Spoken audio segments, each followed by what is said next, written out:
Ma voiture est quasiment toute masquée. Je dis quasiment parce qu'il me reste quelques petits endroits à faire.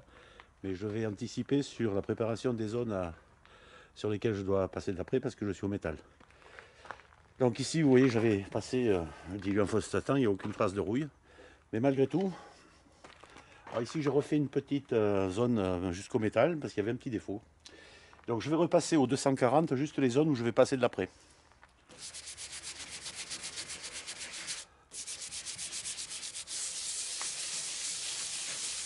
Alors c'est pas pour l'accroche, hein, l'après accrocherai là-dessus. Mais c'est surtout pour raviver le métal, pour être sûr qu'il n'y ait pas d'oxyde, hein, de rouille. Et tout de suite après, j'applique à nouveau le diluant phosphatant, qui va servir de dégraissant en fait. Hein.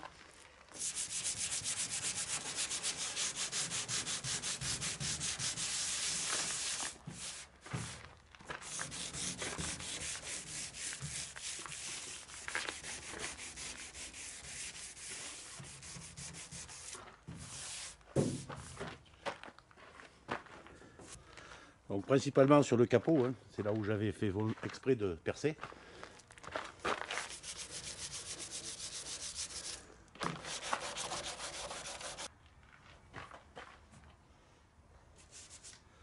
Faites très attention, si vous ne savez pas trop si c'est entre l'après et le métal, partez du principe que c'est du métal, reponcez, traitez comme le métal.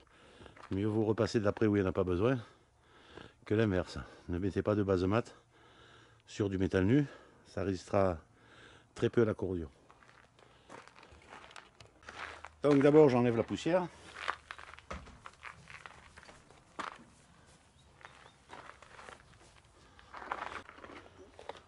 Et j'applique le diluant phosphatant avec un tampon de dégraissage anti-silicone. Voilà. Directement. Je mets une bonne dose.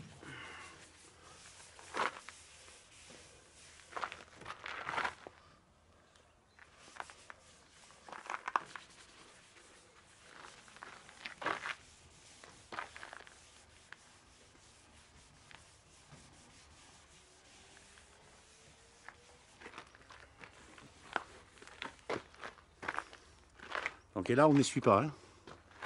On laisse évaporer, ça va évaporer très vite. Alors je mets des gants, bon, c'est des produits en solvant, mais enfin c'est pas bien méchant, hein, c'est type benzène. C'est surtout pour prendre l'habitude quand on fait ce genre de travail, de ne pas remettre ses doigts partout, quoi. Alors je vais mettre ça partout, et ensuite je préparerai mon après. Voilà, c'est bien évaporé. Maintenant j'ai préparé mon après, donc après unifilaire, gris moyen. J'ai mis aucun diluant, donc l'après et un quart de 25% en plus donc de durcisseur rapide. Il faut que ce soit rapide parce que là on est le soir, il faut qu'il sèche le plus vite possible. Alors je ne mets pas de diluant parce qu'il faut se méfier des zones ici où vous avez le vernis puis la base mat. Alors là la peinture elle a un an, normalement je risque rien mais on ne sait jamais. Quand on fait des choses comme ça, notamment des réparations sur des pièces fraîches par exemple, vous avez fait votre voiture, 2 jours après vous avez une aile par exemple qui est complètement pourrie parce que vous avez essayé de traîner le tuyau dans le vernis. Si vous faites des reprises comme ça, vous poncez, vous percez la base mat, vous êtes à l'après. Si vous appliquez trop de diluant dessus, vous allez faire des gaufrages sur le tour 3 fois sur 4. Pour s'en prémunir, je passe de l'après sans diluant. Donc j'ai une buse très fine pourtant, hein. Donc ça m'a envoyé un voile très fin parce que ça coule pas fort. J'ai tout de même ouvert à 3 tours et mis 2 bar 5.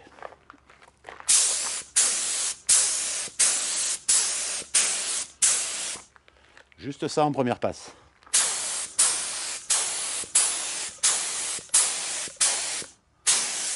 Là.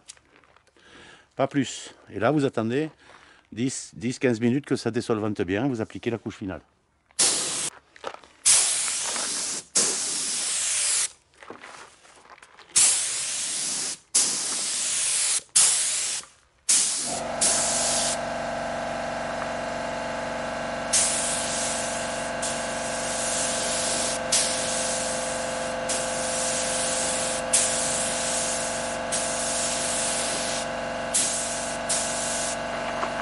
Un quart d'heure après, mes zones de transition sont à l'abri. J'applique une deuxième passe d'après. Là, j'ai rajouté 30% de diluant environ pour faire un voile plus tendu.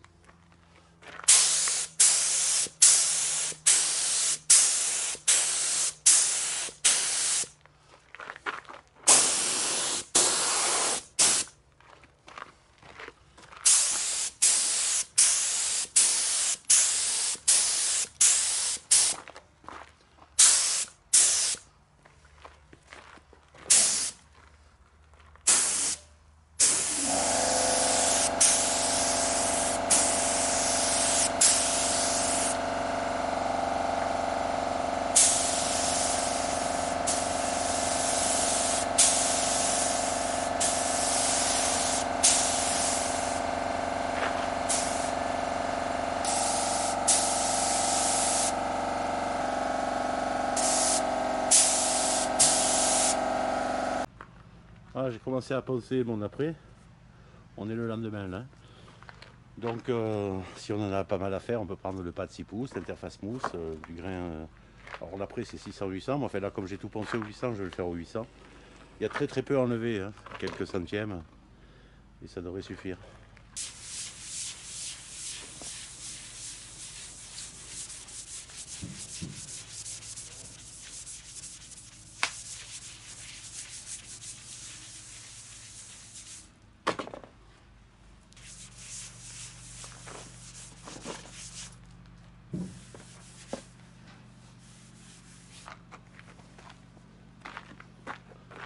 Voilà, là je sens encore quelques rugosités, je vais changer mon abrasif.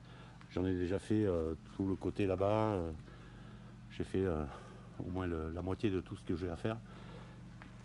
Donc je vais changer mon abrasif pour bien couper, qu'on ne sente plus de rugosité à la main, d'aspérité.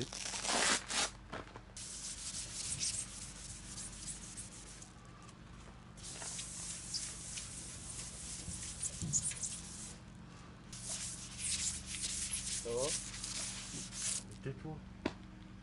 Je te demande de te taire. Tais-toi.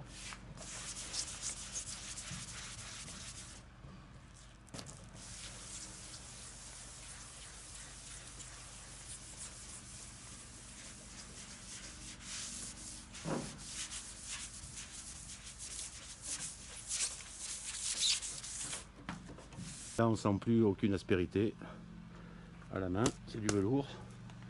Ça suffit, bien sûr il ne faut pas repercer, hein, sinon on rebelote. Alors j'ai élargi largement pour éviter, enlever quelques petits brouillards qui ont pu tomber à côté.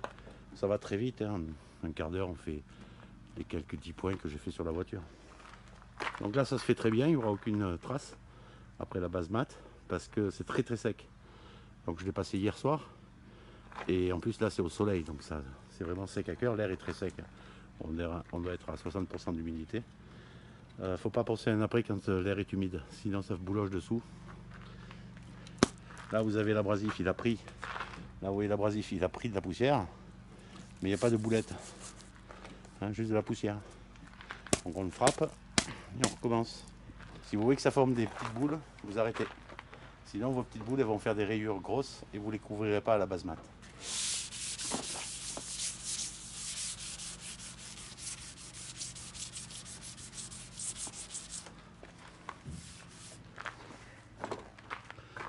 On voit très vite quand le résultat est bon ou quand il faut continuer sur l'après.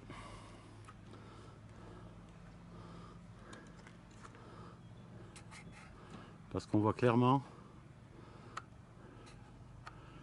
des zones avec des points plus ou moins clairs. Donc les zones les plus claires c'est les zones poncées et les zones plus sombres n'ont pas été poncées. Donc on ponce jusqu'à ne pratiquement plus en voir.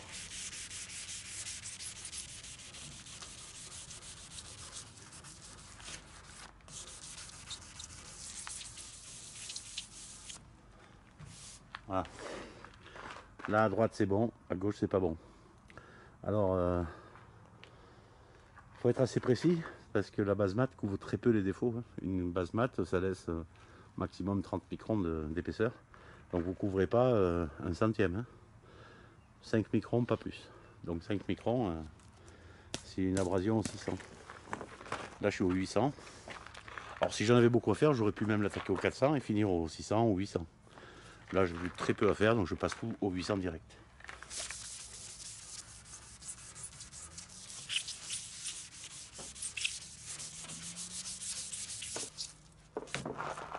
Voilà. Là j'ai une surface homogène, il n'y a plus d'aspect granuleux, graniteux. Voilà, le week-end dernier, donc j'ai décontaminé, poncé et masqué ma voiture. Il me reste quelques masquages à faire, mais enfin pas grand-chose. Et depuis, il a plu, 3 jours. Donc bien sûr, j'avais apprêté les zones qui étaient poncées jusqu'au métal, donc ça ne risque rien. Ma voiture est totalement protégée contre la corrosion déjà. Hein. Là, ce matin, il a plu encore cette nuit. Ce matin, un petit peu. Là, ça va s'améliorer. Cet après-midi, j'aurai une bonne fenêtre de tir pour appliquer la base mat, je pense. Et demain, il fera une belle journée. Je pourrai, je pense, appliquer mes vernis. Donc là, après, ça va dépendre du temps à l'immédiat, hein. Donc je vais surveiller précisément la météo dans les heures qui suivent le moment où je déciderai d'appliquer les produits. Sans pluie, bien sûr, dans les heures suivantes, hein.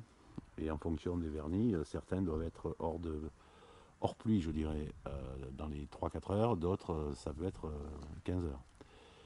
Donc il faut surveiller ça de près. On a des bonnes informations météo maintenant, très fiables. Donc ça, je m'y fie. Un autre critère à surveiller, c'est bien sûr l'humidité. Donc là, on est à 91% actuellement, donc c'est trop humide pour peindre. De toute façon, il me reste du travail à faire. Je vais finir mon masquage et je vais bien passer eau ammoniac alcool partout, en grattant bien tous les endroits pour être sûr qu'il ne reste pas de traces de polish ou autre. Éventuellement, dans les petits coins, je prendrai même une petite brosse, genre brosse à dents, pour être sûr qu'il n'y ait rien. Comme le temps est humide, c'est bien, ça ne sèche pas vite, donc on peut faire du travail, du bon boulot. Il vaut mieux que faire couler un petit peu de mélange au ammoniac alcool qui coûte pas grand chose, hein, autour de 1,50 € le litre. Être sûr que ce soit bien tout lavé. Ensuite, on essuie bien. Et puis, je vais attendre. S'il pleut, ben, ça lavera, c'est pas grave. L'eau de pluie, ça ferait pas de mal. Jusqu'à décider qu'au moment où je vais peindre, eh bien, il faudra bien essuyer éventuellement les gouttes d'eau qui traîneront encore. Et puis passer le dégraissant anti-silicone. Et après, base mat. Donc vous voyez que mon masquage, comme je suis totalement extérieur et je savais très bien qu'il allait pleuvoir, j'ai mis bien sûr que des matériaux plastiques. Le ruban adhésif orange ne bouge pas. Et tous mes voilages, c'est du polyéthylène, donc qui se plaque bien. Hein. Vous avez sur les carreaux là-haut, il est vraiment collé, il ne bouge pas. Donc ça, quand on est dehors en plein air, ne mettre que du plastique. Hein. Sinon les crafts, même enduits, ils résisteront pas à 3 jours de pluie. Donc là, je vais appliquer la base mat, pas toute la base mat. Si je suis amené à le faire en 2 fois, parce que je n'ai pas le temps de tout faire en une fois, vu les conditions météo, la couche de satinage, je l'appliquerai peut-être juste avant d'appliquer les vernis demain, en faisant une reprise. Donc sur une base mat sèche, elle sèche en 1 heure. Hein. Quand on a des problèmes, des saletés, etc., on peut corriger en pensant délicatement et en rappliquant un peu de base mat. Mais il faut dégraisser, surtout pas avec des dégraissants anti-silicone en solvant. Hein. La base mat c'est du 1K, donc si vous mettez un dégraissant en solvant, ça va tout pourrir. Donc on dégraisse uniquement avec eau ammoniac alcool. Donc ce mélange, hein, eau ammoniac alcool, que j'utilise régulièrement en décontamination, après les ponçages pour bien nettoyer tout ça, et enlever toutes les traces d'insectes et autres saletés qui auraient pu se coller, en plus du dégraissant anti-silicone. Et sur base mat, c'est vraiment le seul produit qu'il faut mettre. Dans ces conditions-là, on peut très bien faire une base mat en 2 fois, même à plusieurs jours d'intervalle. Vous appliquez vos 2 couches principales de base mat. S'il y a des corrections à faire, vous les corrigez légèrement avec du 1500, gramme 1500. Vous rappliquez un petit voile sur les zones corrigées et vous refinissez tout un quart d'heure après en appliquant le voile de finition, le satinage, juste avant d'appliquer les vernis. Et comme ça, il y a une bonne reprise. Juste bien penser à dégraisser avec eau ammoniac alcool bien séché avant. Donc là, je vais finir de masquer et passer au ammoniac alcool pour bientôt tout décontaminer à cœur. Donc quand on passe au ammoniac alcool, on commence par le haut, donc le toit. Vous voyez là, il y a une feuille morte qui s'est déposée cette nuit, il y a eu beaucoup de vent. Cette feuille morte, elle peut transférer des produits, puisqu'elle est en décomposition sur ma peinture, qu'un dégraissant anti-silicone n'enlèvera pas forcément. Et plus des insectes qui se sont sans doute baladés de partout. Donc j'applique au ammoniac alcool avec un simple tampon cellulose hein, vierge.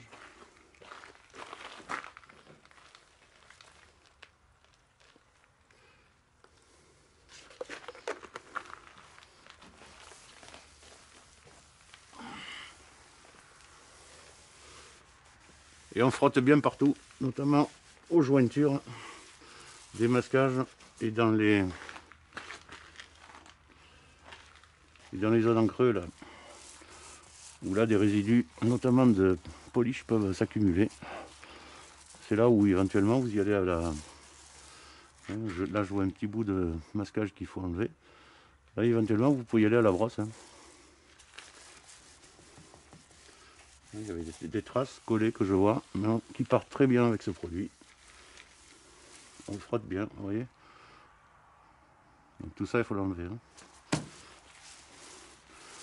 Votre chiffon doit sortir blanc. Donc toute la voiture comme ça, il faut une demi-heure pour le faire soigneusement. Hein. Une fois que vous avez bien frotté avec le produit, un tampon propre et vous séchez.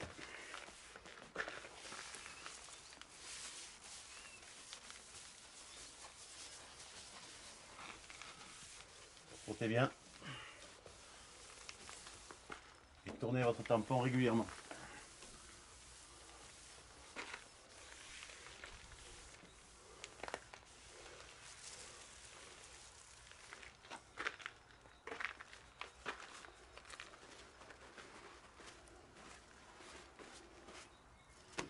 Là j'ai mis 2 tampons de cellulose, je vais nettoyer la moitié du toit.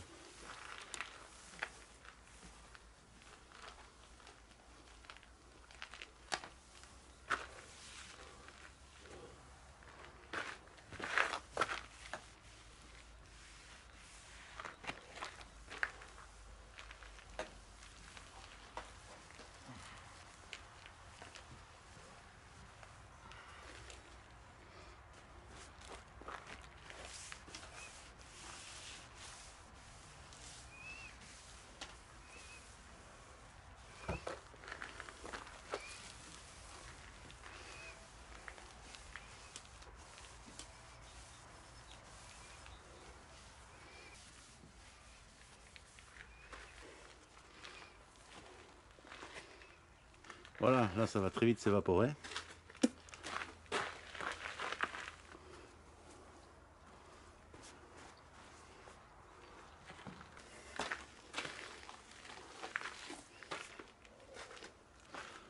Et là j'y touche plus. 3/4 d'heure avant, j'appliquerai le dégraisseur anti-silicone, bien essuyé avec du tampon anti-silicone. Et puis on pourra passer la base mat.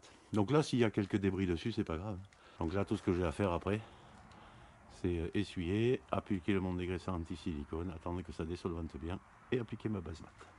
Alors c'est important de faire les deux, hein, au ammoniac alcool maintenant, et ensuite juste avant le dégraisseur anti-silicone. Les produits ne sont pas remplaçables, hein, ils se cumulent.